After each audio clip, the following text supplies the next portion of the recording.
Okay, my phone says 2 o'clock Eastern time on February number 2022. So it's a kind of a fun day. We're going to be talking about business planning and marketing. And we're so glad you're joining us here for the Hort Conference on the webinar series. And the first speaker will be Ariana Torres. She is the Horticulture and Landscape Architecture Department, the Associate Professor of Horticulture and Agricultural Economics. So I'm going to turn it over to you, Ariana. Thanks for being here. Thank you very much. Well, that's a long title, I have to say. So I'm sorry about that. Yes, I'm going to share my screen. I guess before I start talking, Renee and I are very excited to show you guys part of the work that we've done in the past almost a year. We're going to give credit to the funding agency that supported this program. But basically, this is a program, and you'll see more information after my presentation. This is an online curricula that we have put together with almost 10 other researchers, specialists, and we're very excited. We think that it can help businesses deal with production, marketing, social media risks. And we're encouraging people to sign up, enroll, go through it, and be part of the community that we're putting together that can help Indiana or Midwestern businesses to deal with contingency, or anybody actually that has internet. So with that, doing more commercial information, I will share my screen. Here we go. So today we're going to talk about social media and why it is important to talk about contingency planning for social media. It's because we know that there's a lot of things going on in social media. A lot of things can happen in terms of who is posting, what are you posting, who gets to see, who gets to comment, etc. And sometimes when we talk to growers, business owners, even normal individuals, they get overwhelmed with what do you do with social media? How is it important? We know it is important. We know over 4 out of 5 Americans are using social media, and they're using it to make decisions on where to buy, how to purchase, what they value, etc. So we wanted to bring a little bit of light, but if you want more information and you want to get access to individual questions when we are having this series of webinars through the course, please sign up for that. Okay, here we go. So we want to give credit to the USDA NIFA, to the North Central Extension Risk Management Education, who we were lucky to get their funding to put together these program. So what is social media contingency? A social media contingency is a contingency plan or contingency kind of steps that you would have to follow to make sure that you're minimizing or mitigating or avoiding any risk related to social media. And one of the first steps is doing a social media audit. What is a social media audit? It's basically compiling information about everything on social media that you have out there. So for example, you may have a Facebook account that has a username or a handle name or a name that is different than what you have on Twitter, or it's different than what you have on Instagram. So what you want to do is compile all the passwords, URLs, or websites. What are the handle names? Do you have the same photos? Are you showing things? Because we tend to be busy growing or using or trying to grow our business, growing plants or processing whatever we're doing. So how do we make sure that we're consistent and our customers think we're the same business? Because ultimately, social media is a way to communicate, to engage, and to build relationship with our customers. So how do we make sure that we portray the same information and everybody in our business and our stakeholders know that as well? It also creates a clear picture of your current social efforts, and it just tells you, okay, what am I doing right? What am I doing wrong? The idea is that you have a single strategy when you finish auditing and you understand, hey, this is what's going on. This is what we have to do. I know a lot of businesses who are hiring social media creators or social media part-time freelancers. So this is a good way to say, hey, and this is something that they do, a common practice. Where are you at? Where do you start? So one of the things that you have to do is you can create a social media audit sheet. And I'm going to give you a couple of examples of what that is. you want to check if your profiles are on brand. And on brand means, are you saying the same message across all the social media platforms? How many people are posting? So if you have a business and 5 people in your business or your family have the password and have the rights to post, everybody has a different language, a different message that you want to keep under the same roof, but you want to have it to be consistent. You want to centralize the ownership of the passwords, and probably, and this is where the commitment of time may get you not to do this. Number 4 is set up a monitoring program. But I'm going to go through every step to kind of bring some light on what are we talking about here. So this is an example of an audit sheet. This is a very regular general login sheet. So the platform, for example, in this case, is Instagram. What we call the handle, it's the username. So my extension program is Hortbase Purdue. So my handle is @ so the @ sign, and the name that you're using to the username that you're using for your platform. You want to understand who is the manager. So if the social media account was created by your grandkid, but the grandkid is not allowed to post, but you are the posting, by your wife or your husband may be posting, who is going to take the ownership and decision making of that? And then you may want to talk when we're doing a lot of social media training, you need to have, we say that you need to have your mission or vision statement. So write it down there. Keep KPIs are the key performance indicators, and these are just metrics. These are just, what are you looking at when you're looking at your success in social media? It can be number of likes, number of shares. If you're doing promoting, it's the dollars per user, new user that you get in a 6-month period. It varies across your business. What do you want to talk about? And what do you want to measure? Because ideally, you never know if your social media is good if you're not measuring if it's good or not. It's like when you're growing tomatoes, you want to know, is your yield good or bad?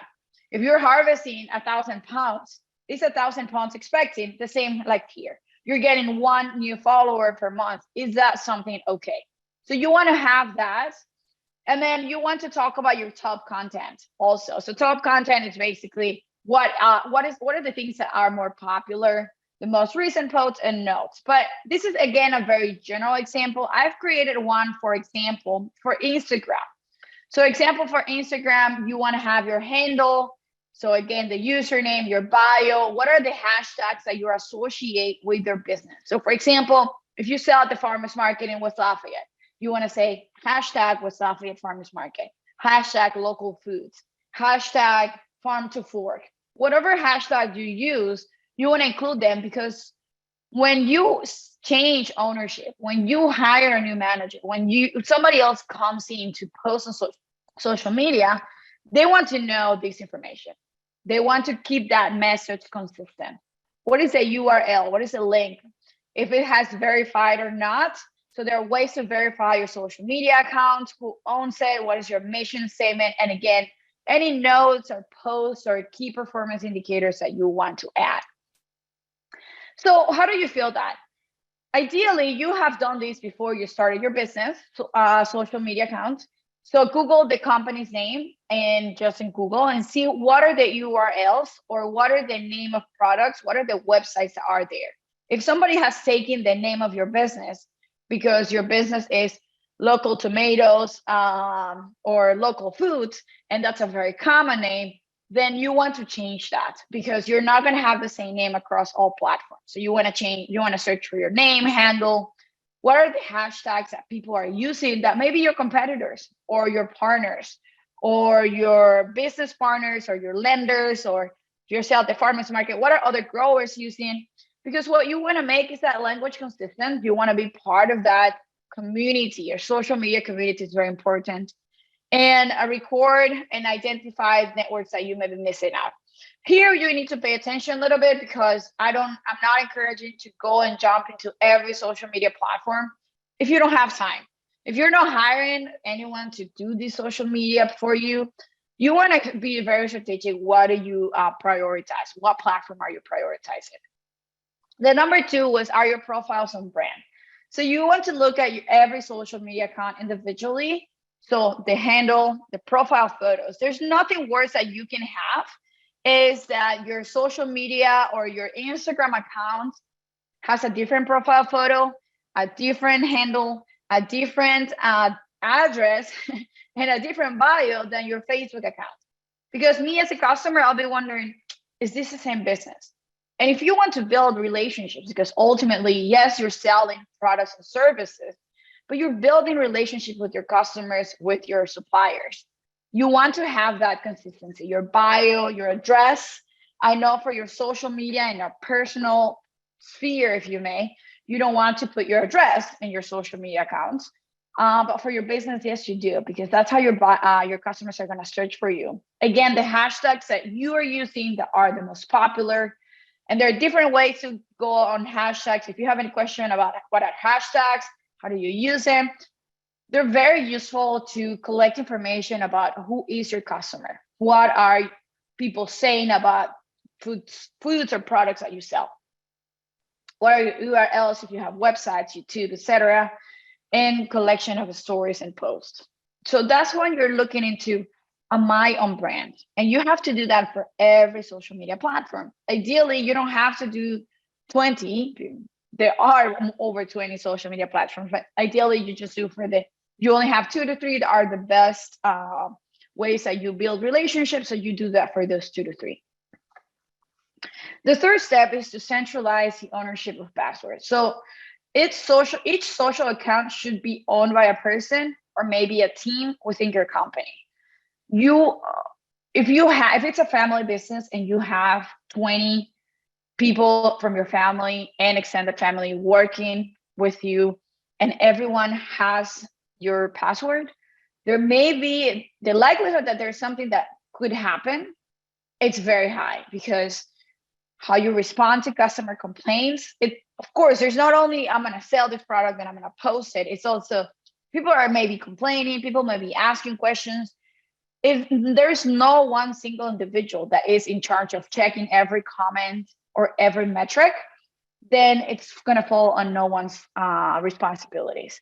So that person is going to make sure that that brand is on point, that it's up to date, that you're performing, that you're tracking metrics. There's a lot of workshops out there about how do you develop your metrics and how are your KPIs going and what are the best for you.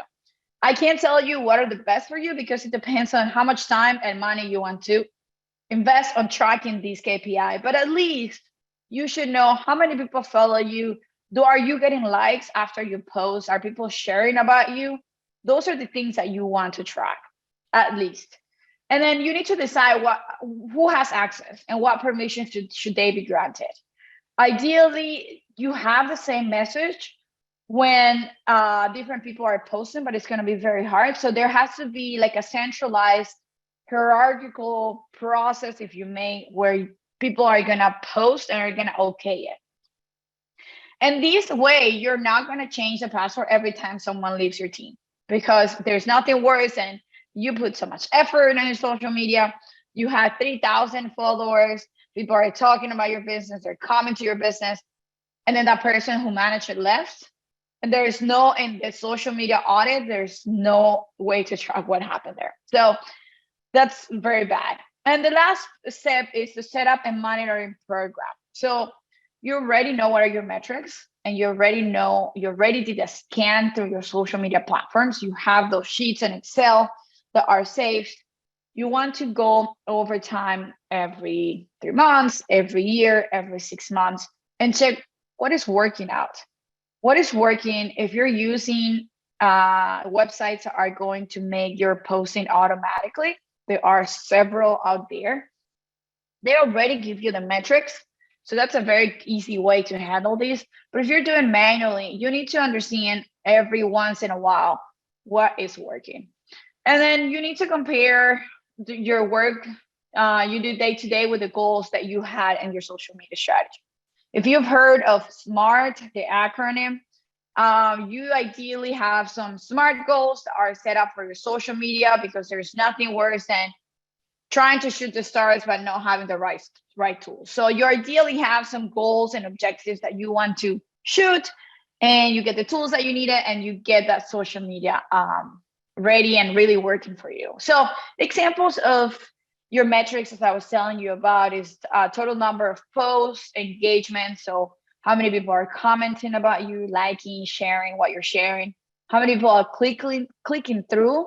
And these click-throughs is when you're promoting it. In other words, when you're paying Facebook, Instagram to promote your posts, you want to understand how many people from that Facebook is leading to a sale or leading to your website, how many impressions you got, and then ideally, what are your top 3 terms of engagement. So for example, let's say you're posting at 6 in the morning and people you get a lot of engagement through at 6 in the morning. That 6 in the morning should work. And that's when you should be posting. But if you post at 7 p.m. or 11 p.m. and nobody likes it, probably there's something that you have to change there. But you also want to say, okay, people really like when I post photos next to my posting, because photos can increase engagement up to 50%. So what you want to understand is, okay, photos work, 15 seconds videos work, reels, memes, whatever you're using, you want to make sure that you understand. So you would keep doing that, what works. So how are we with time? I have so many monitors here and I don't have any way to see what time. Okay, 15 minutes, good. So the next step that we have in our curricula are the policies, because I gave you a little bit of a taste of, there may be a problem. You may be, ideally this will never happen to you, but let's say you have, everybody in your family has a password for social media. So for some reason, one of your grandkids didn't log off your Instagram business, your business Instagram account. And that grandkid went on, had this spring break of their lifetime, and they went to Daytona Beach, and they are posting on your business Instagram account. Those things should never happen. And that's when you need to have a plan. And I'm going to talk about policies and how you handle controversy issues. But more than that, how do we avoid them? Because contingency is about avoiding things. So ideally, you're going to protect the physical and digital safety. You need to agree on your family, if it's your family business, your team, if has a board of directors, depending on how big is your business. You want to agree, how do you protect the safety, physical and digital safety of all the members? Because you have a reputation that you're either building or you have built. There is a lot of things. Social media, it's a Pandora box that you may be opening, and it's going to create a lot of problems or not. So how do you avoid that? And the idea is that you have your business, you have your family, you have your team values. How do you align them both? Because what you're doing in your business indoor, or what you're doing in a business in a brick and mortar facility, should really much reflect what it's out there in social media. And ideally, you communicate that with all your stakeholders. So one of your stakeholders are your employees, because what happens is if they are associating their personal social media account, so let's say I have my personal Twitter account, but I work for Purdue. So there has to be an insulation or a difference between what I do in my personal accounts as an employee of Purdue versus what is Purdue, what are the values, and what did it do? And while it's perfectly fine for individuals to say of social media, it is really unrealistic that you're gonna ban everyone in your business to get on social media, because people are just gonna social media is so spread out that people are just gonna jump on it. So you may intangible, when you're looking into intangible assets for a business, you're looking at the goodwill and the reputation that you've built. So you want to understand, how am I preserving that reputation in an online sphere? One way is nobody's going to get into social media. We're not going to have a social media account. We're not going to care about it, but you're missing out. The other way is, let's discuss it. Where do we want to post? Who gets to post? When are we posting? And who has those passwords? Because you want to make sure that what others learn about you online doesn't drive away your customers, your suppliers, your partner, your lenders, other family members, because you need to represent who you are and what you stand for, off and online. Ideally, most of the posts, and this is something that you agree with, on your team, on your family, is they should post positive, honest, and accurate content. And this is very important because there's a lot of stuff on social media. So you want to keep it positive, honest, and very accurate of your values and true to what you stand for. Ideally, you avoid any controversy or illicit envy. Social media is not the place that you start arguments from your business standpoint. If you want to have a personal account and you want to argue with everyone on every term, that is fine. But in the business, you want to avoid that. And each member's conduct, here's the part, may unintentionally cause negative attention. So unintentional is a key word. So the rule of thumb, when in doubt, stop posting and let's talk. And this is a message that has to be shared with everybody in your family way ahead. Even if they have the password of your social media account, or they're associated with your family, if it's a business family, or your institution or your company, if it's a bigger company. Oh, here we go. Yeah.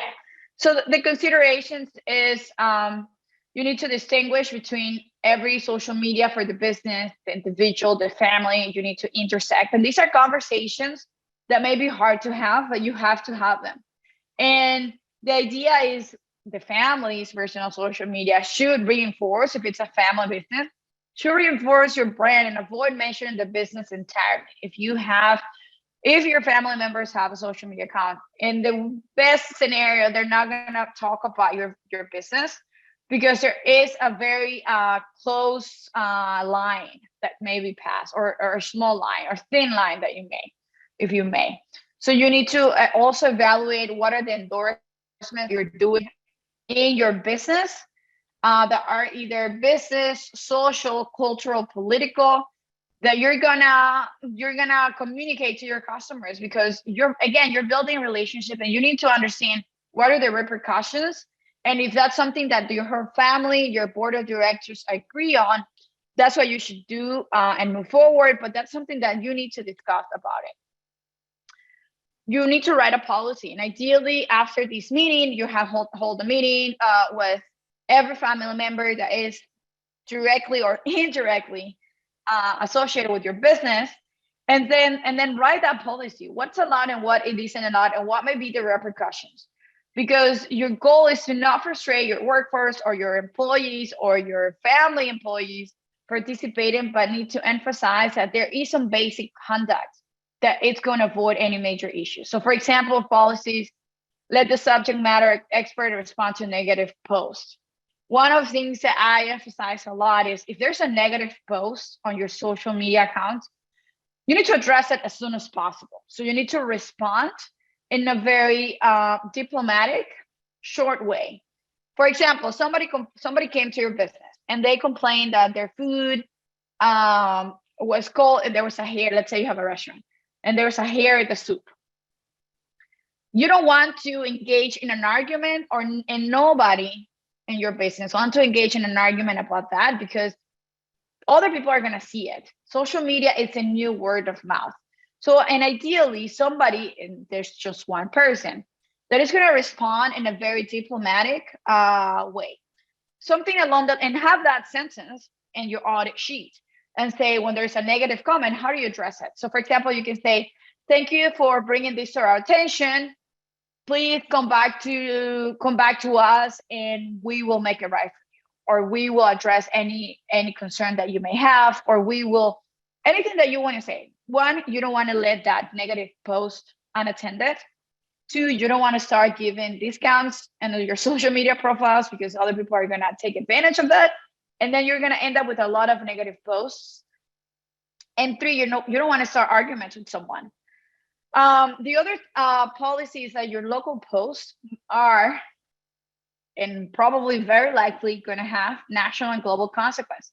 If you're in a business that it's in a small community and you may think, oh no, this is not going to go away, there is a lot of thousands of cases of small businesses in remote communities in rural spaces that have gone viral because they did something that was a mistake. So you want to understand the repercussions that everything can more likely go national or global. Be conscious when you're mixing business and personal. And again, when in doubt, no post. So we have a couple of examples of social media policy. If you Google social media policy examples, you're going to find a lot of examples. But for example, Best Buy says, protect the brand and protect yourself. Intel has 3 rules of social media engagement. Ford Motor has, you need to be honest, you need to clarity that your opinions are your own. Again, what I told you, if you're talking about your business in your personal accounts, and it's more likely that your customers are going to see both. You need to keep respect and humility, good judgments, and sharing only public information. So you need to include what's public information and what is it. If financial data is not public, that should be in your social media policy.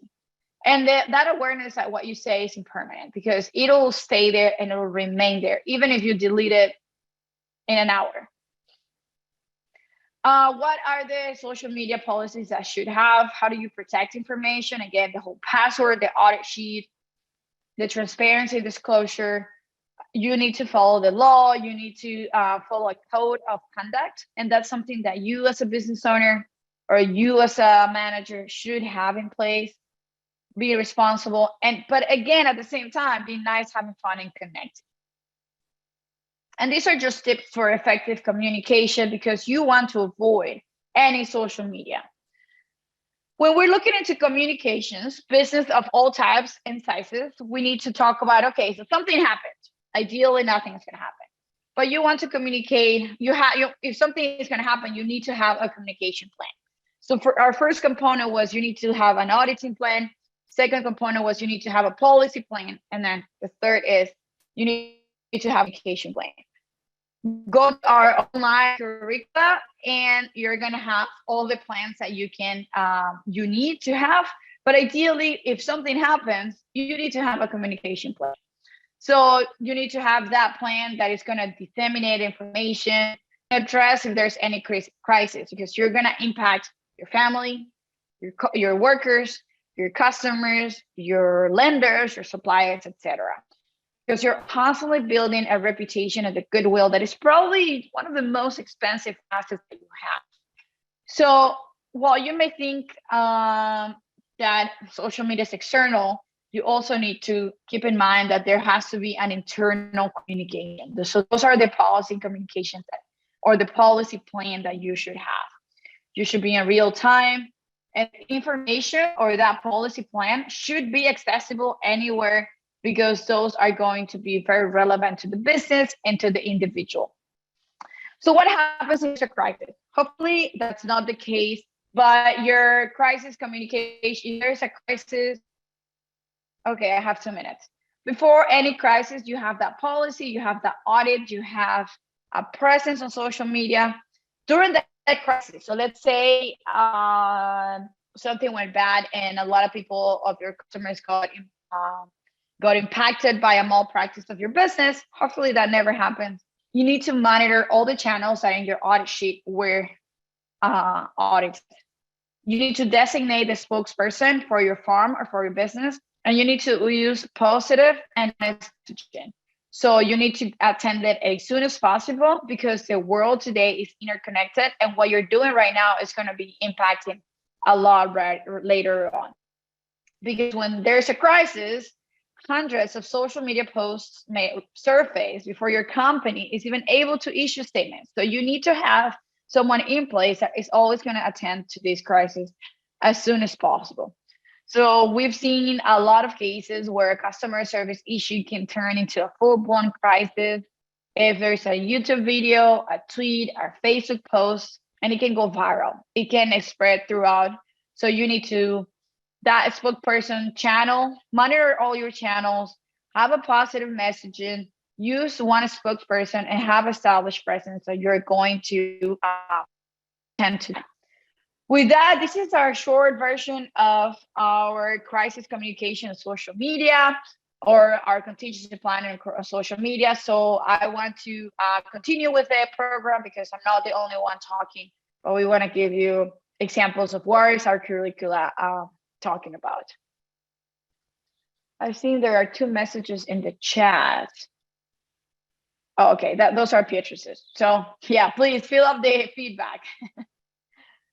And with that, I'm gonna open to Lais and Renee.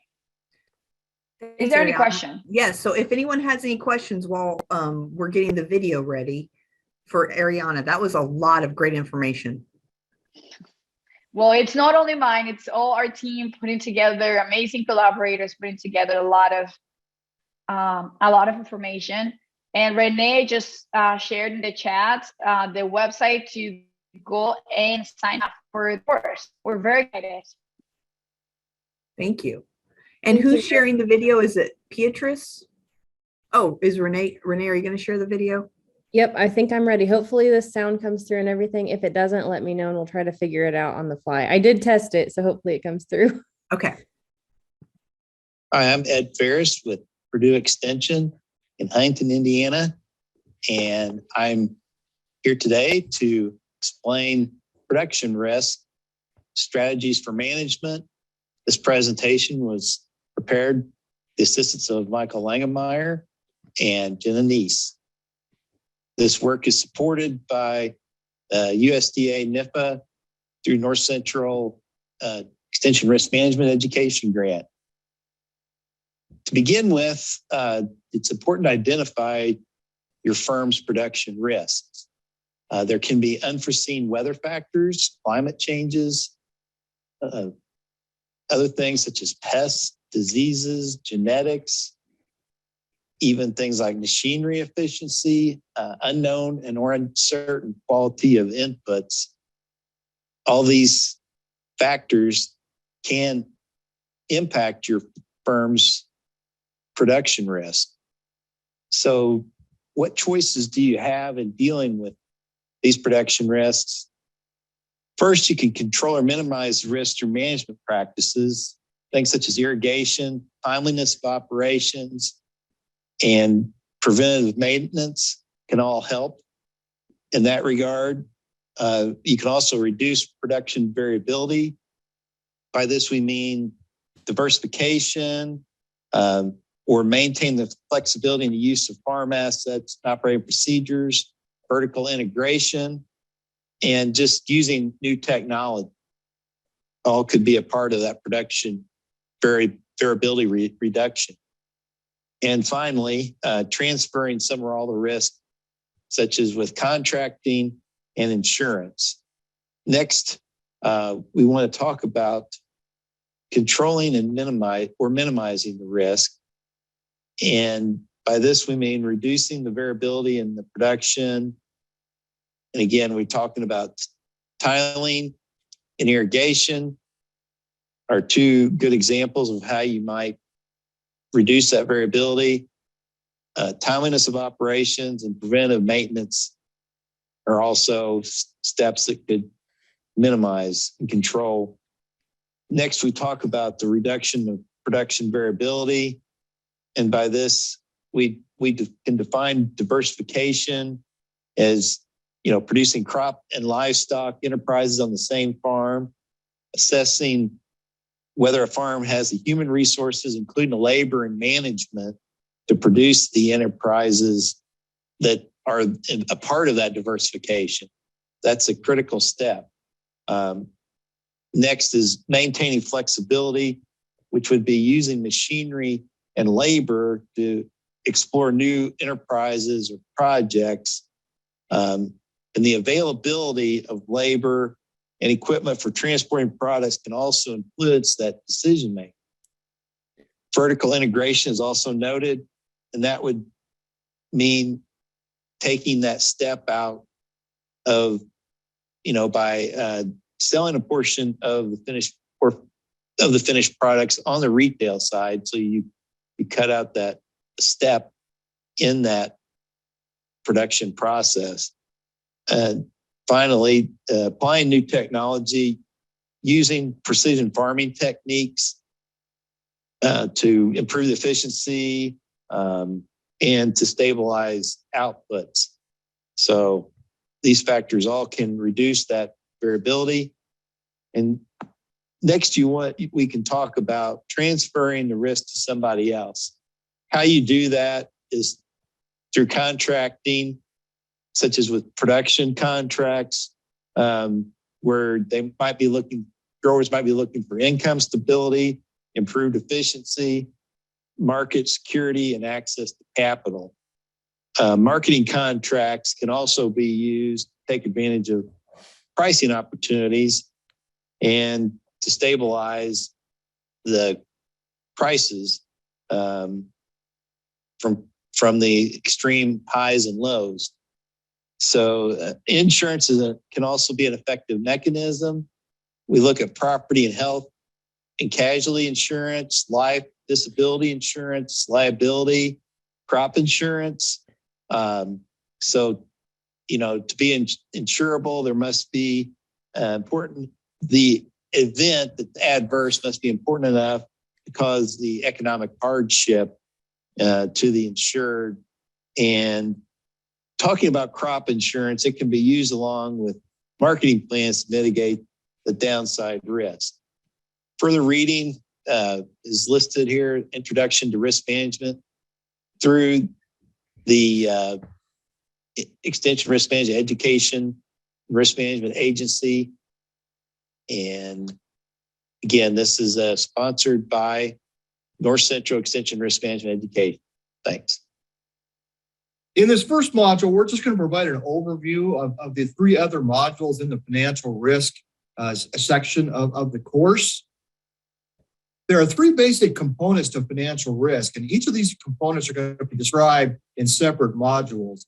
Ed's going to talk about the cost and availability of debt capital, and then I'm going to talk about the ability to meet cash flow needs in a timely manner and absorb short-term financial shocks. And then Ed will come back and talk about the ability to maintain and grow equity.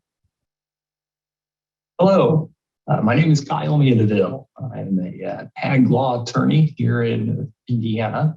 I've been practicing in this field for almost 20 years now, and I've been asked to present some legal risks and planning opportunities for farm operations and the ag sector.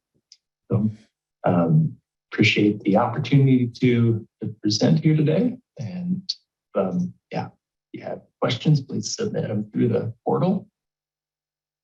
Here today, we are going to focus on general contracts and what those specific terms could be and it could affect your operation. You can read more about me at my website, mandevillelaw.com.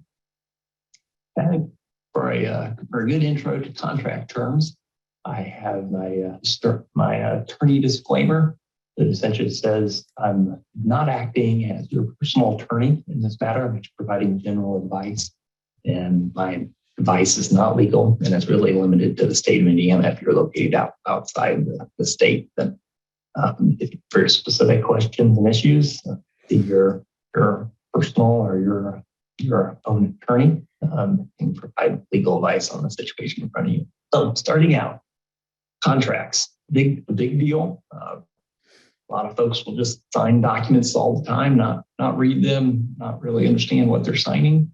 And I thought I'd start here with why they're so important and why they're worth reviewing and looking at them. General things to look at when you're looking at a contract are who's involved, who are the folks that are actually bound and agreeing to the contract.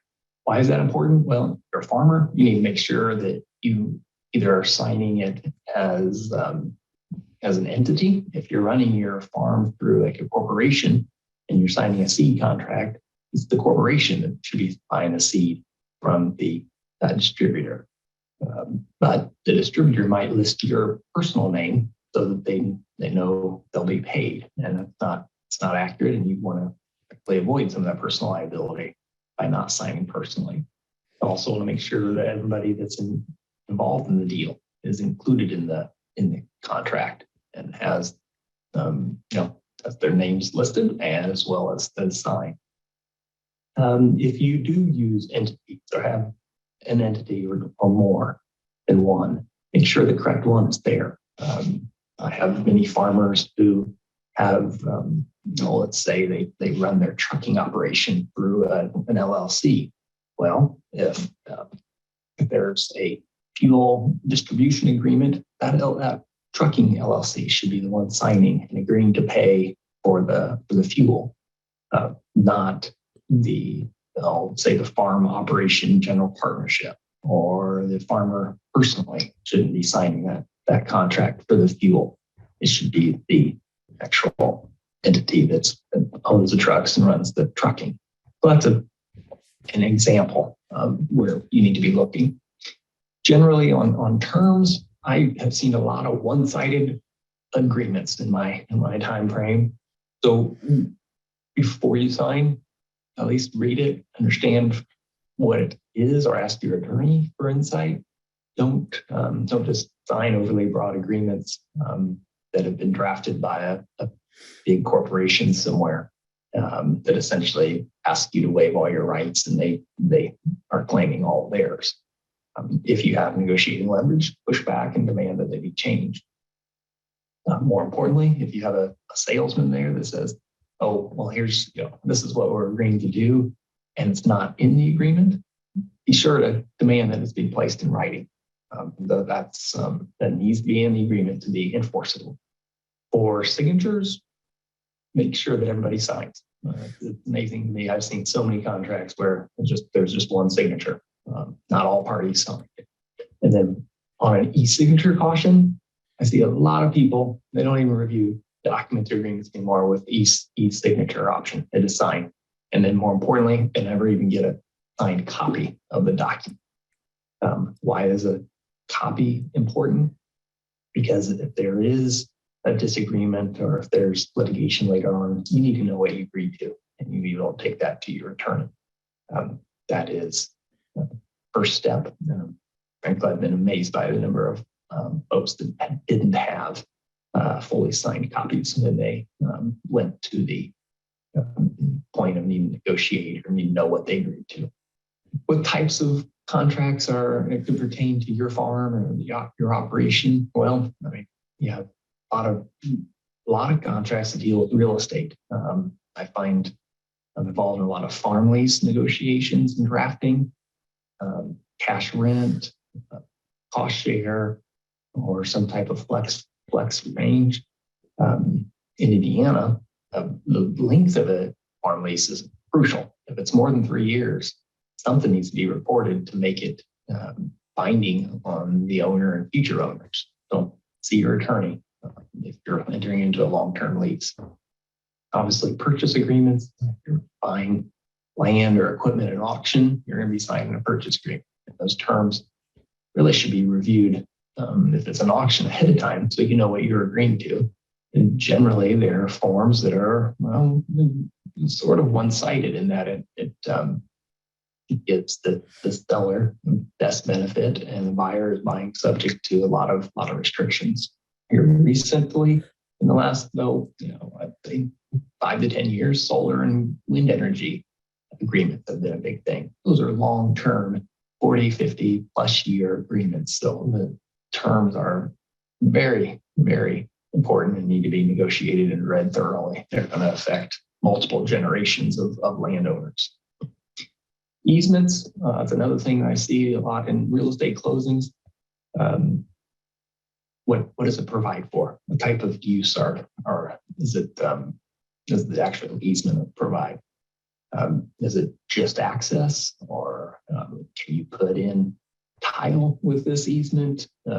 If it's in a semi-residential future development zone, and utilities and other types of required water, sewer type of services be used in the easement area. And then maintenance is a big deal. If you have a lane and you're giving somebody an easement to use it, who's responsible for it? Is it going to be cost shared? Who's responsible for identifying the maintenance, doing it, paying for it. The term that I'm always looking for, an easement. Other types of contracts, grain marketing agreements, man, those are one-sided agreements. Watch out for those. Make sure you know.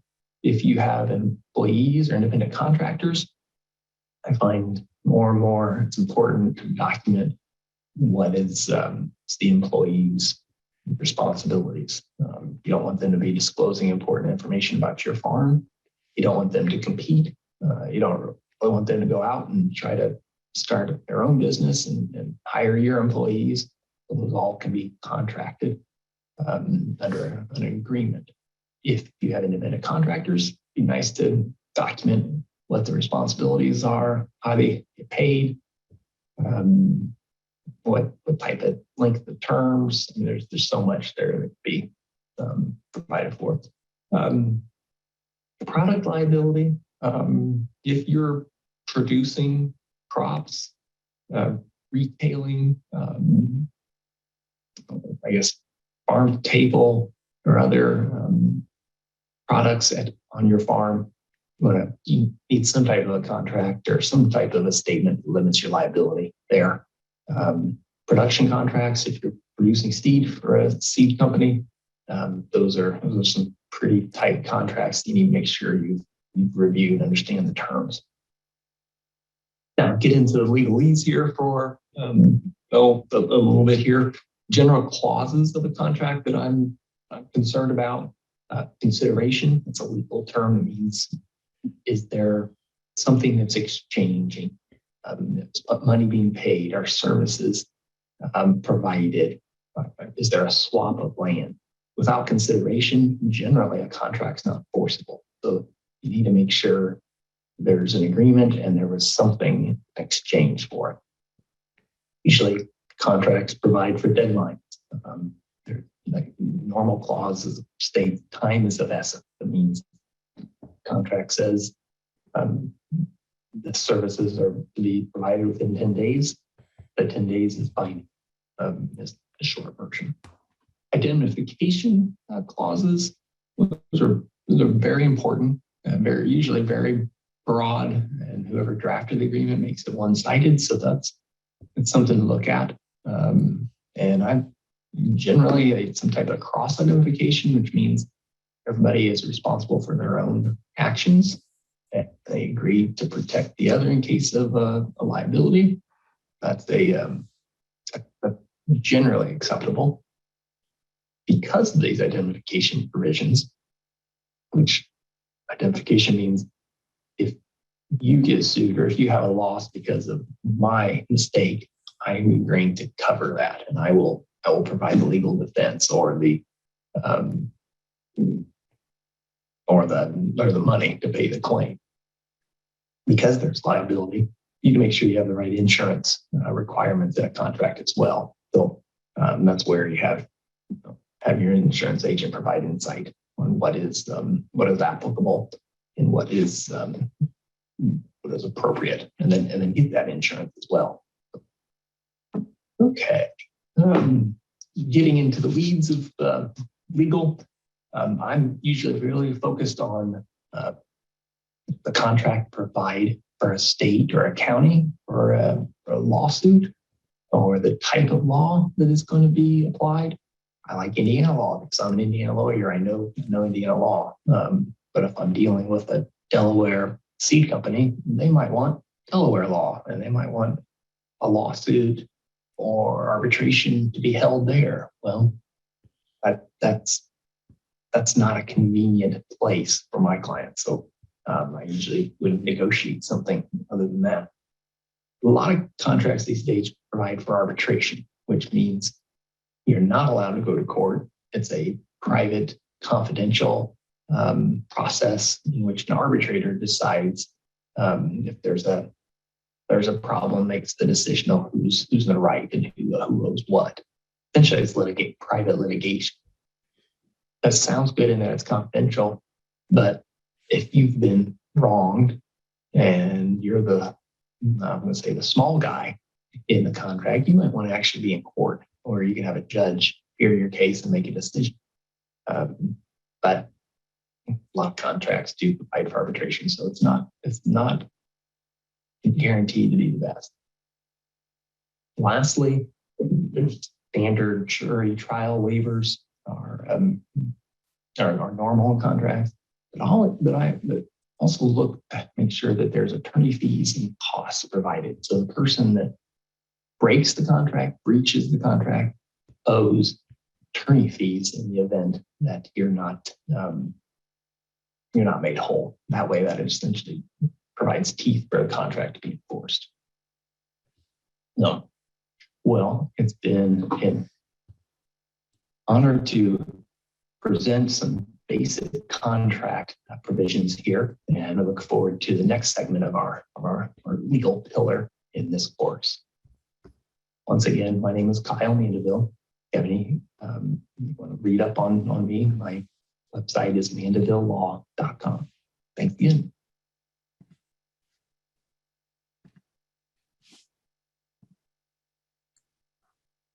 Great. So Ariana and I basically chose some different videos just to show you a little bit of a sampling of what the course would be.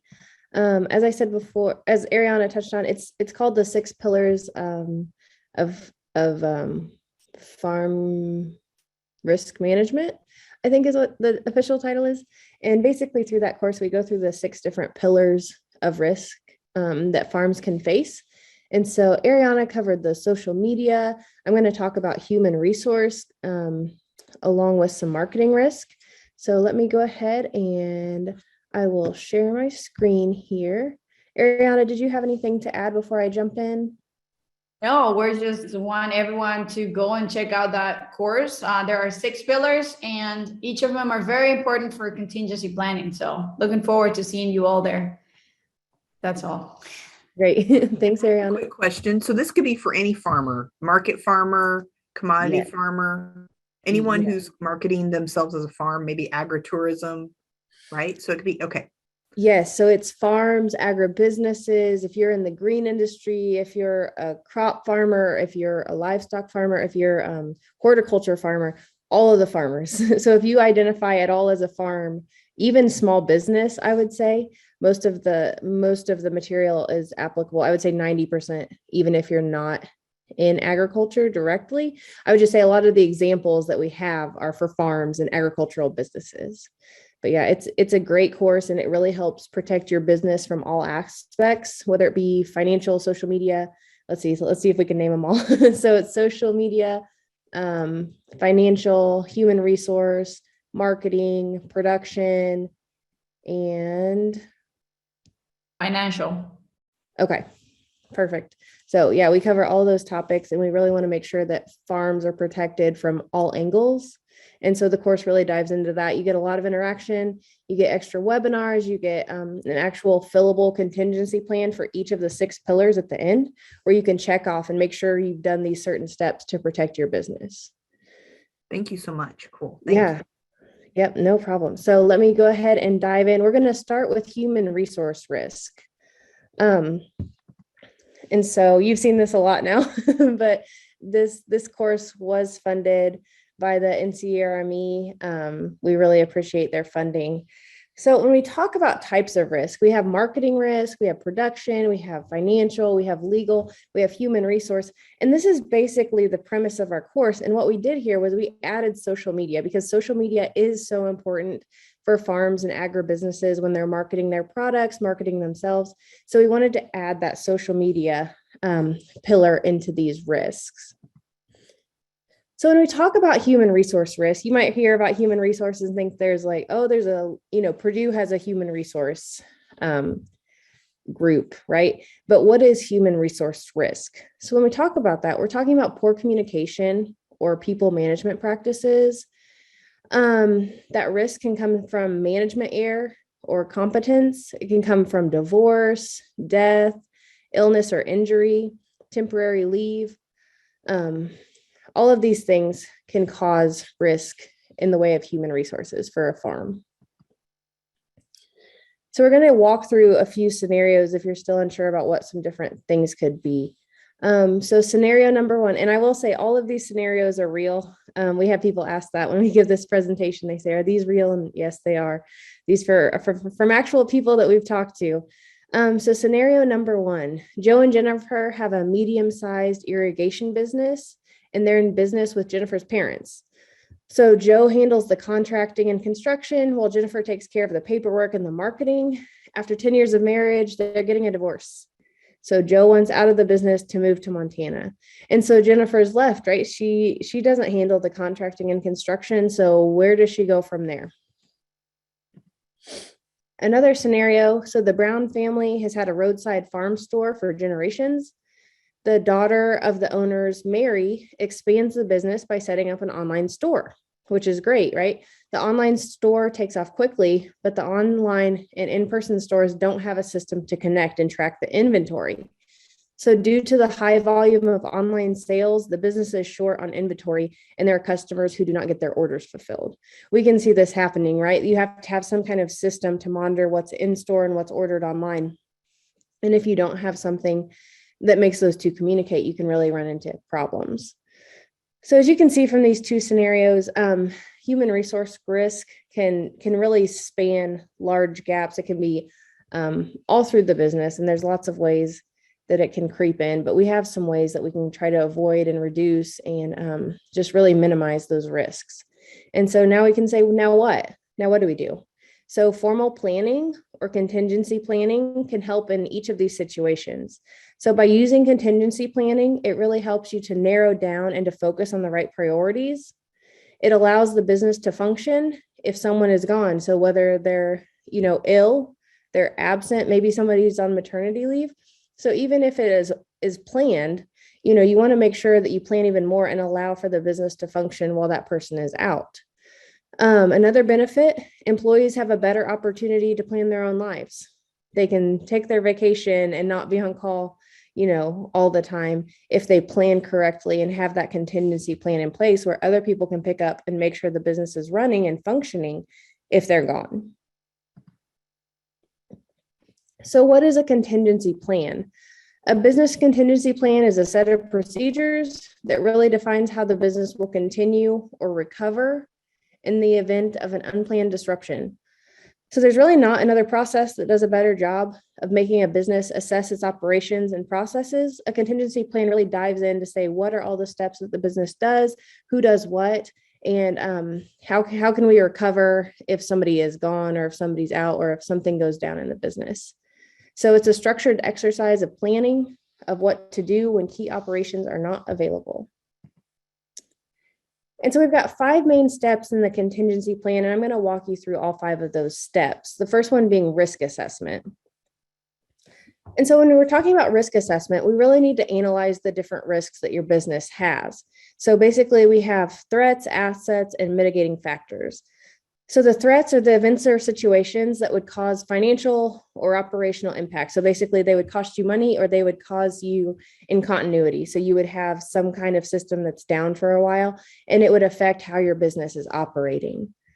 Then we have to think about assets. So the physical or financial assets that are owned by that business. So you can list those out.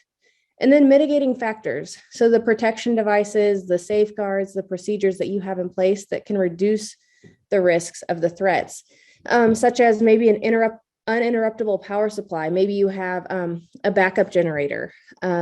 Maybe you have now what is really popular is having maybe all of your business documents on the cloud somewhere. Maybe they're stored, off property so that they're backed up in case your computer gets thrown in water or something and you lose all those files. You have a backup copy. Those are things that could be mitigating factors. And next, we need to talk about the business impact analysis. And so first, you're going to think about operating impact. So what's going to happen to your business? How much business will you lose? Will you lose some operating efficiency if different things happen?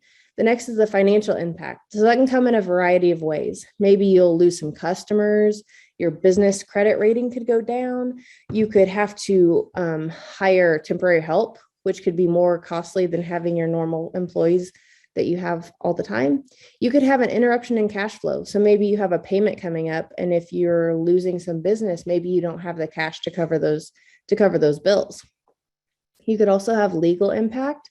So if you have some contracts that are unfulfilled because you don't have the yield that you should from your crop, or something happens, you could have some unfulfilled contracts, and you could, have some legal action against you. Those are all three things to think about when we're thinking about, the actual impact to your business that could happen. So what you need to do is to identify the critical functions within the business. So for each employee, for each person that is involved in your business, you need to list all of the functions that they perform. Determine the impact of an incident, so the loss of key personnel, and what that would have on that function. Estimate the business loss for the duration of an incident that you could imagine. Determine the recommended recovery timeframe for that function. So say if you have if all of your computers go down and you have to reset, what kind of time frame are we looking at for that? If you have a flood, what kind of recovery time frame do you think that would take, and how long do you think that would take? Obviously, it would depend on the severity of the incident, but you can kind of start to think, how long could my business be out of operation? How much money could I lose? And those things really start to add up and make that contingency planning a little bit more positive and makes you want to do the contingency plan. One thing that we like to tell farms and businesses to do is to have job descriptions. We talk about this in farm management. We talk about this in succession planning. It's really, really important that all the people involved in your farming operation have a job description. A lot of times people say, well, it's just, maybe it's just a mom and a dad and their daughter that are farming together. And they say, well, it's just the three of us. Why do we need job descriptions? Well, because I promise you, each of those three people is doing something in the business that the other two don't know anything about.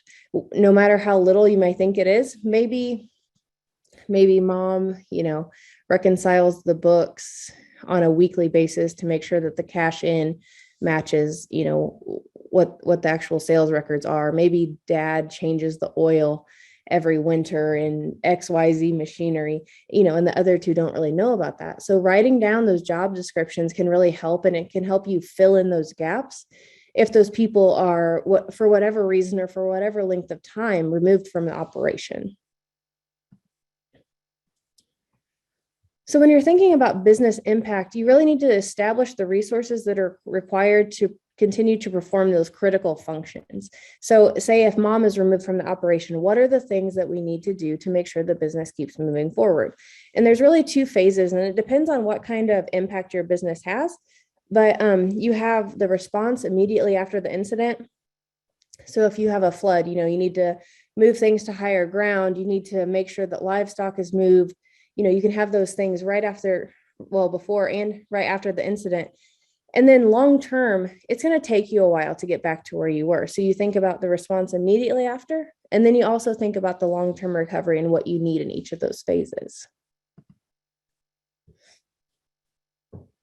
So when you're doing your risk and impact assessment, you need to consider the probability and the consequences. And so we're going to give you a grid here in a minute where you can kind of plot those out. But for example, your operations manager has a major car accident. You can think for that situation, what is the probability and what are the consequences? So we're going to show that here.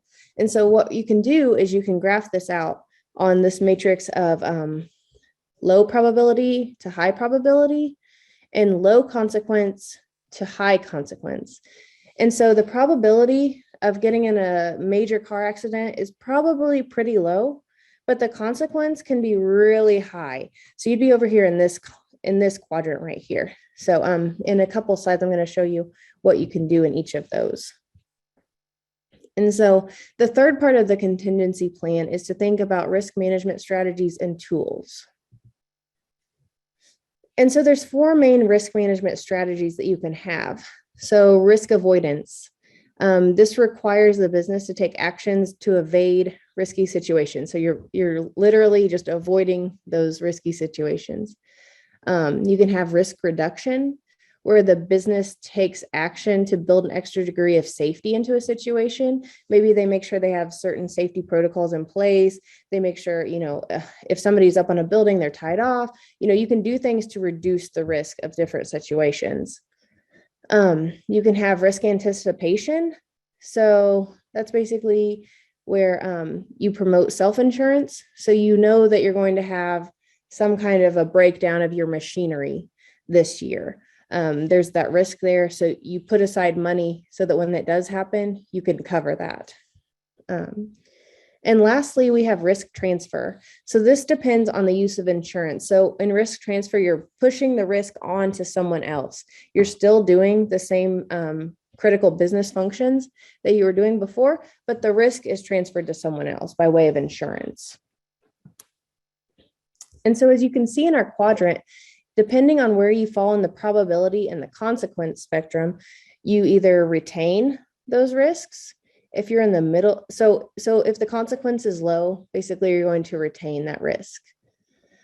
If probability and consequence are both in the middle of the quadrant, you're going to want to reduce that risk if possible. Of course, if the probability and the consequence is high, you're going to not want to do that at all. So you're going to want to avoid that. And then the strategy you're going to use if the consequence is high, but the probability is low, you're going to transfer. So that's where we use that insurance and transfer that risk to another entity. So it's not all falling on you. So for risk management tools, first you need to document the procedures for handling an incident. So who performs what critical business function? That comes back to those job descriptions. So you need to have a document that says, given this is what we do, this is what has to get done. So you make sure at least the minimum of your business functions are covered. You need to have a checklist for employees that details the procedures for each critical business function. So those job descriptions. And also, we also encourage you to cross-train employees, which means that there's not just one person that knows about the job that they do. You have 2 or 3 who are cross-trained so that they all know how to do that function, that critical business function, if the main person who normally does that job is unavailable. You need a detailed procedure for handling finance issues. So you need to make sure that your financial records are accessible, they're up to date. Maybe you store a copy with your bank and you store a copy on the cloud and you have a printed version, but really having up to date and correct financial records is really important. Plan reviews should be performed at least annually. So you want to make sure that any significant business changes that you've had in the past year are incorporated into your plan. Maybe you have a new position, maybe you've created another segment of your business. You need to make sure that you kind of audit your contingency plan and make sure it's incorporated those changes. So next we're going to think about risk management goals. So goals provide targets and aim and provide a basis for evaluating your business performance. And they involve key family and employees in the planning process. That way, when you're doing this contingency plan, you want to make sure everybody's on board and they have a sense of ownership in the goals of the business. You want to get buy-in, per se. And lastly, we're going to make sure we want to document that plan. So that's writing this down, making sure you have a list of those critical business function, who does what, doing those job descriptions, and everything that we talked about so that you are prepared for when something comes up, not if, because something's always going to come up. And secondly, today, I'm going to dive into marketing risk. So what is marketing and defining your market? This is another one of our pillars that we cover in our course. So when we hear marketing, it could be a lot of different things. Some people think grain marketing, some people think advertisements. But for today, when we talk about marketing, we're going to talk about the process of creating and delivering desired goods and services to your customers. So what is marketing? So it's all of the activities associated with winning and retaining loyal customers. So a market is a set of all actual and potential buyers for a product. And we hear a lot of times, we ask farms, who is your target market and who is your potential customer? And they say, oh, everybody's my customer. We say, no. No, everybody can't be your customer. Ideally, everybody would buy your product, but we know that's not the reality. So an available market is a set of consumers who have three main traits. So they're interested, so they have the interest, they have the income, so they have the actual money to buy your product, and they have the access. So they're within the range to drive to your farm. Maybe you ship it, and that could gain them access, but they have to have all of those three things. So they have to have the interest, the income, and the access to buy your product. So consumer interest alone is not enough to define a market. We hear farms say, my customers are really excited about this. They're interested in this process. They're interested in this new product. But when it comes down to it, you have to know whether or not they're actually going to buy that product. So they have to have all three of those traits. So when you think about marketing for your farm, it's really anticipating the needs and wants of your targeted customers and trying to manage the process through if these needs and wants are satisfied. But you want to make sure that you do it in a profitable way for your business. So if you're trying to deliver a product or service, you need to make sure that you're really satisfying what your customer needs and wants, but you need to make sure on your side that it's profitable for you. And marketing and selling, those are two terms that are often interchanged when we're talking, but really marketing is a long-term concept and selling is a short-term concept. So marketing is really adapting and adjusting the total business to meet the needs and wants that your customers will have over time. And that'll help your business to grow over time. And you're really doing these things that will support sales and make the sales come easily. Whereas selling is the activities that gets the sales today. And selling is the activity that you have that pays the bills and generates positive cash flow today. So when you think about marketing, think more of a relationship. You're gaining a better reputation. You're trying to grow your business over time, and selling is the actual transaction that goes on to sell your product. So one thing that you want to do as a small farm or agribusiness is define your market. As I said before, when we say, to whom are you selling? A lot of people will say, oh, I sell to everybody, which technically anyone can buy your product, yes, but you want to segment your market. So you want to move away from mass marketing where you're just blasting your product out to everybody. And you want to really segment your market and see where your product fits so that you can target and market to the correct people. So it allows marketers to focus their resources on the most promising opportunities. So if you are doing promotion or advertising, you're making sure that your dollars are spent in the right way. It improves your marketing efficiency and effectiveness. And make sure that your marketing gets to the correct people and the people who are actually going to have the income, the interest, and the access to buy your product. It enables marketers to notice changes in the segment and to respond more quickly. So if you're selling to everybody, you're probably not going to notice a small shift in preferences. Whereas if you're target marketing and segment marketing, you can notice, oh, this segment is moving more towards, say, all natural products or something. Maybe they want more organic products. You will notice that shift and you'll be able to transition your business and change and to fulfill those needs and wants that your customers have, versus marketing to everyone and not really knowing what anyone wants.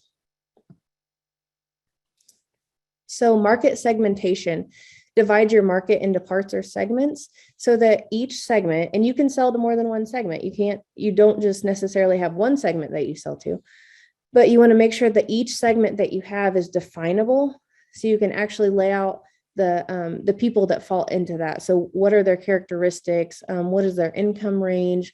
Where are they? Things like that. You need to make sure that that segment is accessible. So if you're an Indiana small farm, you're probably not going to sell your produce in California unless you have a large contract. You're not going to sell to individuals on an individual basis in California. You need to make sure that that segment is actionable so you can take action to sell to that segment. You need to make sure that it's profitable. So the people that you're selling to in that segment, it's actual profitable enterprise. And you also need to make sure that the segment provides growth opportunities for your company. So it's not a stagnant segment. You can also, get more business to those people over time, grow your business, and have more sales to the same individuals. So effective marketing definitely involves market segmentation. And just remember, your firm cannot be all things to all people. And because of this, we're going to pick and choose who we're going to target and use that market segmentation. We wanted to give you a little bit more information about the course. So if you want more of this farm risk management, you can sign up for our 6 pillars of farm risk management course. It's all online. Participants earn a Purdue certificate. We have webinars where you can interact with the presenters of the course. And we're just really excited to kick off this online course. And we hope that a lot of you sign up and see its value as well. And with that, I think turn it back over to Lace and see if anyone has questions for Ariana and myself. Thanks, Renee. That was really informative. Yes, if anyone wants to ask any questions, we have the experts here. You can unmute, or if you want to chat, I can read it if you're shy, so no worries. I have a question, Renee or Ariana. When you have these courses, is it a rolling courses, or when will they start? Like, when does so it's rolling enrollment. It's about 6 weeks that it takes. So people can sign up at any time through now and November of this year. So if right now isn't a good time to do a 6 weeks course for you, you can sign up in the summer or in the fall. But they do have to be wrapped up by the end of the year. And we pushed our webinars back a little bit just so we can have more live participants. And so those will probably be scheduled in the summer or the early fall, but we've kind of paused that to make sure that we try to target the most people as we can.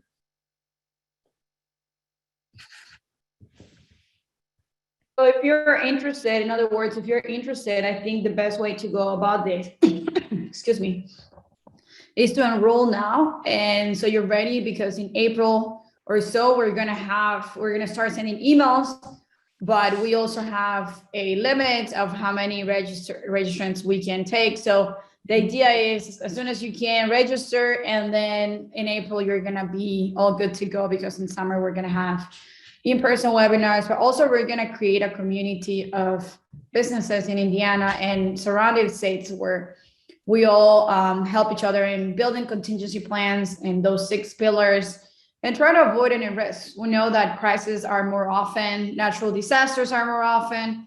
So try to build that community that support each other. And also we are providing the tools that can support you guys.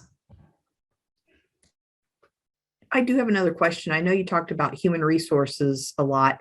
I know labor has been a major issue for farmers. Do you talk about how to get labor for people? You know what I mean? Yeah, that's a good question. So it definitely is covered partially in the production risk, because you do need those bodies on the farm to help to complete those. I don't think that we necessarily address that directly, but through the course, it's definitely covered in the different areas, because that is a huge issue for farms. I think that from my point of view, to get labor, let's say you need to hire more people. I don't think it's a simple formula or a single answer. I think you have to build your reputation. You have to provide a workplace that people want to work in. Mm-hmm. You have to have even a social media presence, so people know about you and they want to work for you. You need to have the contingency planning that builds that reputation. I think contingency and reputation are very much linked. So have all those plans and policies in place, so you bring people to work with you instead of trying to recruit someone in the short term. I think that's the same way that we try to get more customers.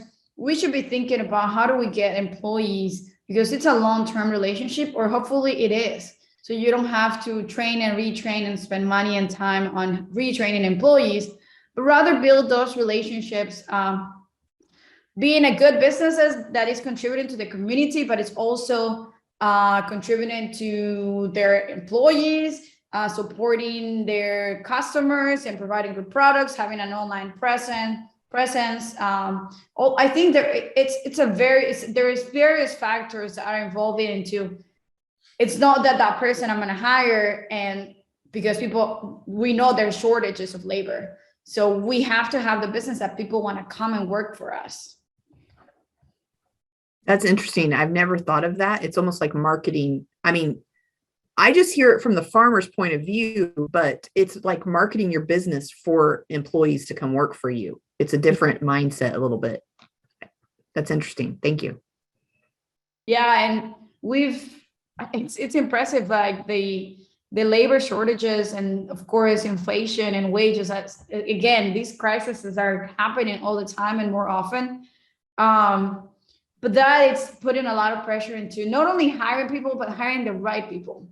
Because the right people is going to be wanting to work for you if you're doing things that are helping their employees, their family, their customers, etc. So you also want to bring the best talent for you, but the best talent is not going to come if you're not the best fit for them.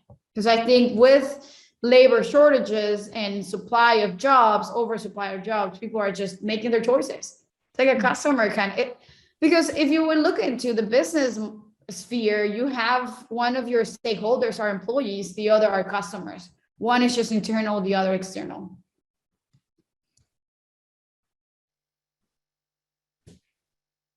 But that was my point of view.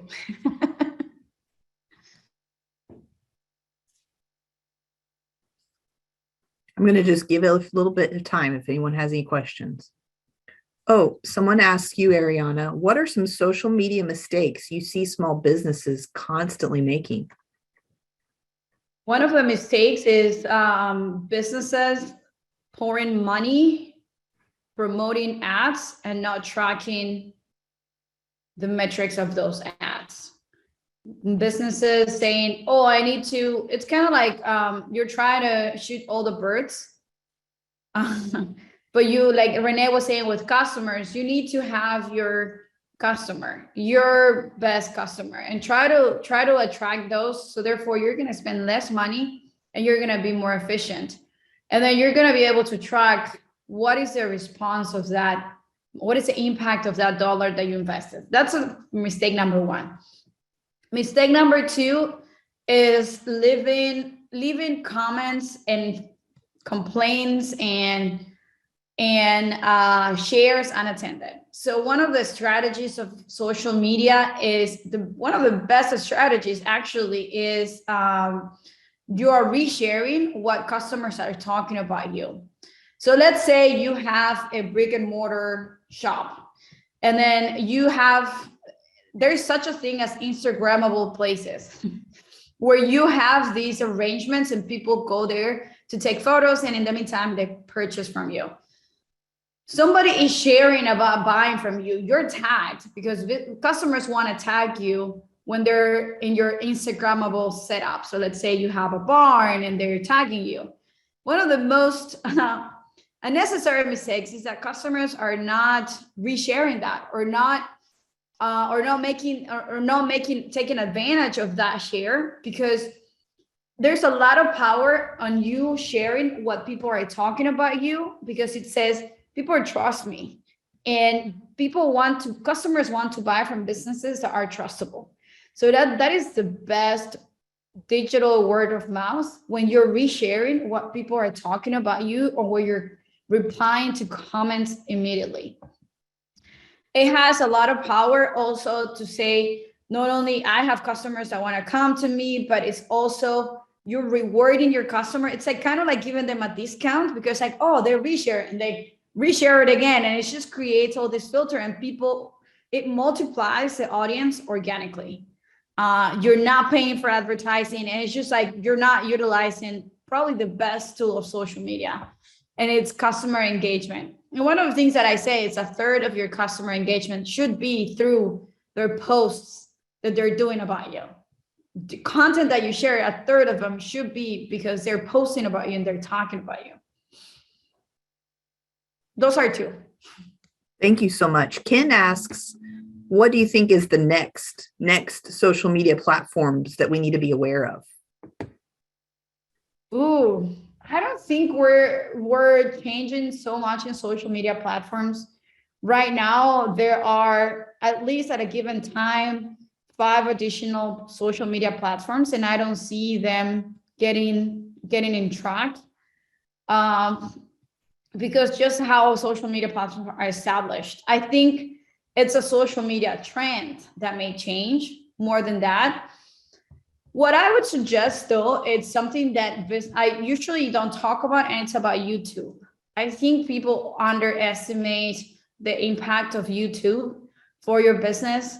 Having that, it's not only a portfolio of everything that you do, but that building that brand and creating this repository of everything that you have that you can reshare it, but also it's making you an expert. So when you have a YouTube channel and you're sharing and people are subscribing to you, in their minds, you're the expert of, let's say you're growing vegetables, you're the expert on local vegetable production.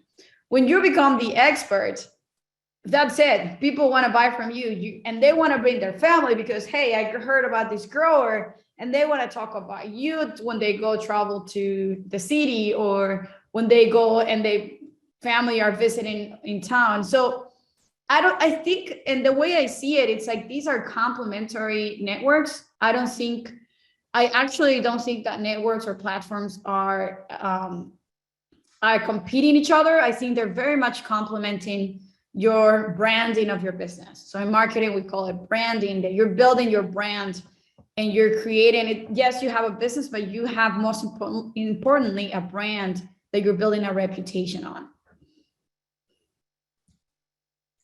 Thank you so much. Betty asks, how important is it to market at farmers markets or fairs? Renee, do you have anything? So I think that it really depends on where you do the most selling of your produce. I think that being present at a farmer's market, if you're growing vegetables or small crops, like, it's probably very important. As far as fairs, I'm not exactly sure. Through the pandemic, I know that 4-H fairs have been a lot different, so I'm not really sure about the fairs, but I would think a farmer's market, it would be very important to be at the farmer's market and to market your products there. So one of the things that, let's say you're starting to sell locally, farmers markets are a great first platform to build relationships with, let's say, restaurants or customers or food hubs or regional buyers. We see that farmers markets tend to be not the only way to sell produce, but it's probably the first way, and the way that it's a platform to get those relationships out. I think fairs tend to be, again, about the relationship that you're building with your community or fellow farmers or associations that you may be either participating on or supporting. And one of the things that you need to consider is, I think that the question was marketing, and I think marketing is beyond selling as well. So marketing, it's also building those relationships. And I think, like Renee said, I agree. I think farmers markets are very important. They also provide great cash flow. So if there's a crisis and you have to pay a bill, farmers markets give you right there cash to even mitigate any risk, if we're talking about risks right now. But I agree with Renee that farmers markets are probably very, very crucial for small local sales.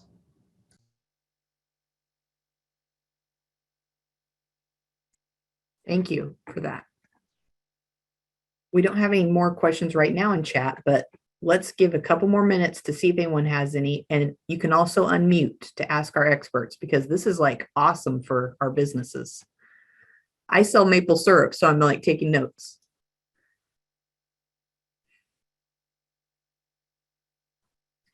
Ken asks, any tips on YouTube marketing, how you would handle your YouTube marketing? Yeah, YouTube marketing. YouTube marketing can be very intimidating, but it isn't. One of the tips that I would suggest is you have to have a logo, like a watermark, that it goes on your videos. So again, going back to the branding, ideally you have a logo that it's on your videos. You create the channel of YouTube, and let's say your farm, I'm going to use my program, Horticulture Business. And then I have my logo that goes on my videos. You record videos and provide links to selling or to products or to events. It's like a Facebook, but it's more video oriented. The other thing that you probably want to do is YouTube has really good metrics, but you probably want to incorporate those metrics and cross tab with your Facebook, Instagram, if you're using Twitter. But we see that YouTube is like a very well-rounded tool to kind of incorporate everything that you do and just make a very cohesive message or make very cohesive brand.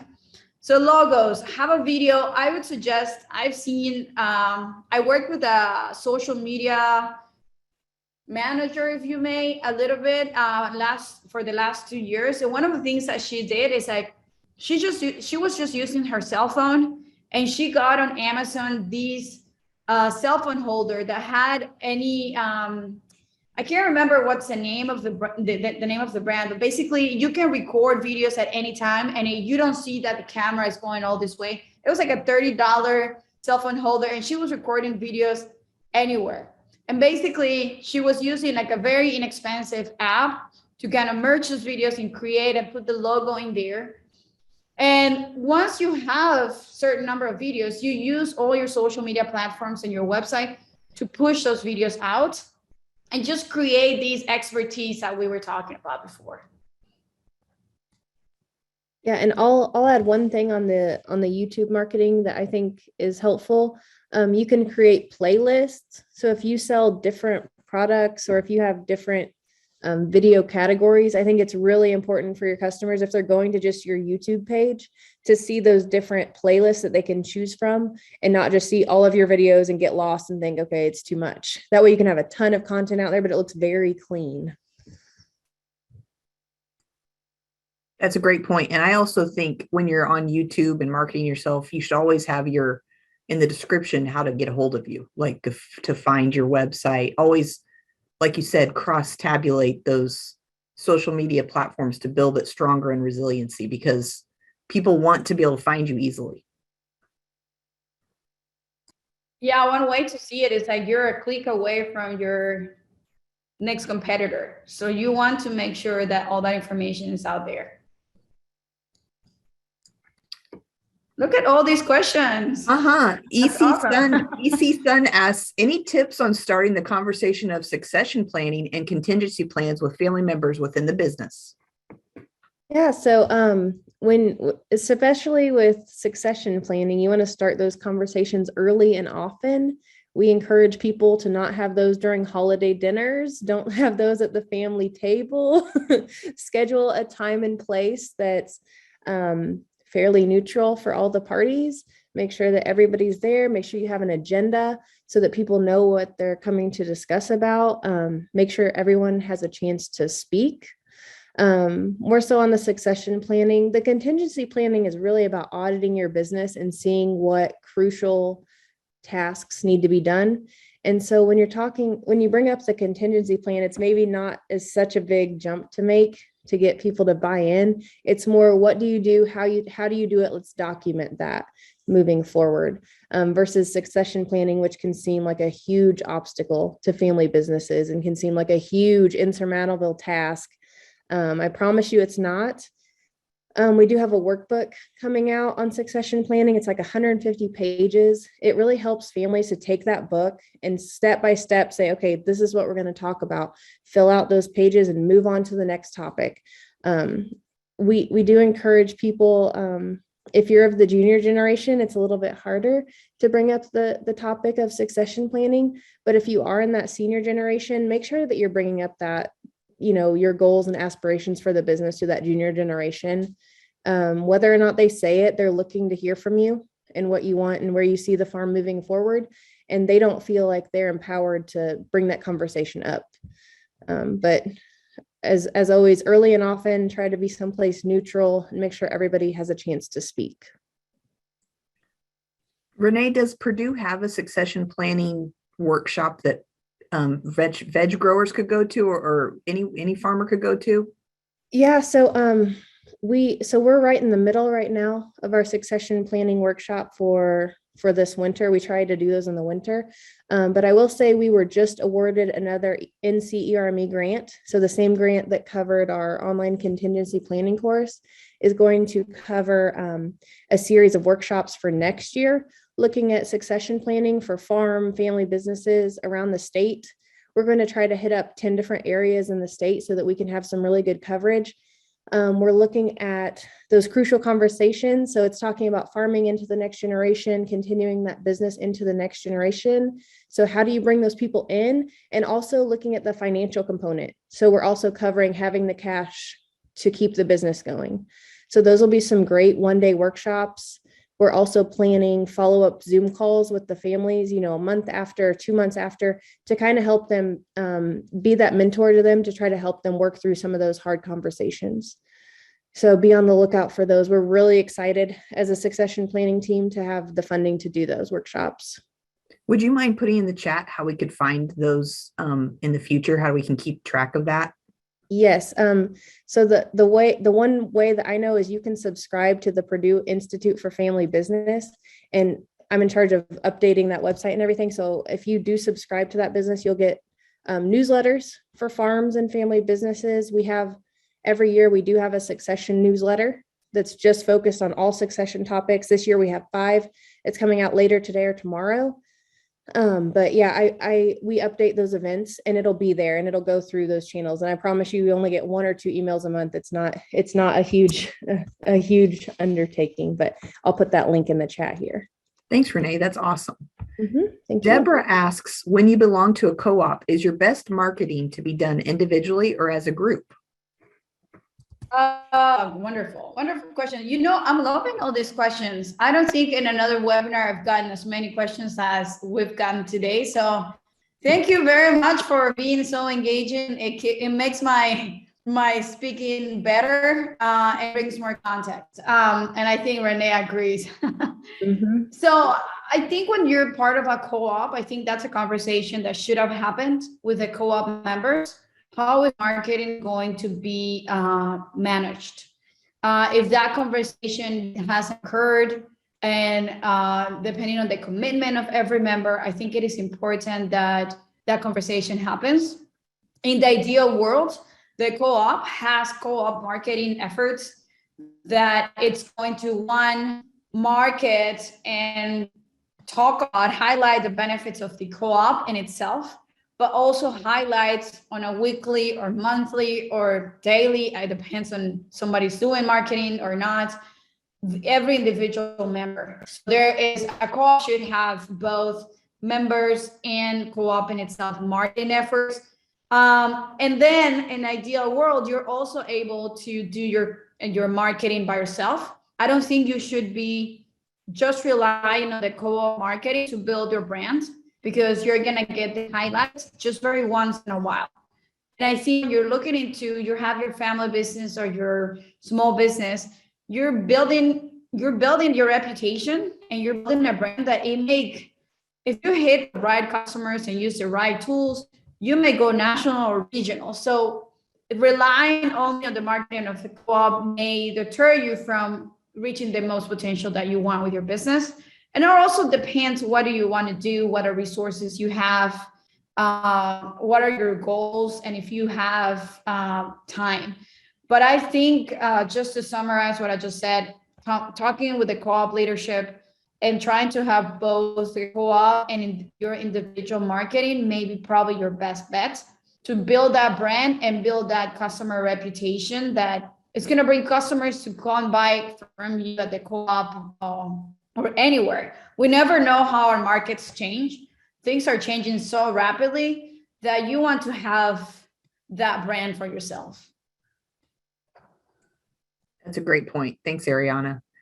Ken mentions we are already at the farmer's market. We would like to start selling from the farm, meat and produce. Any tips on starting the on-farm sales? Do you want me to go or you want to go, Renee? You can cover this one if you'd like, Ariana.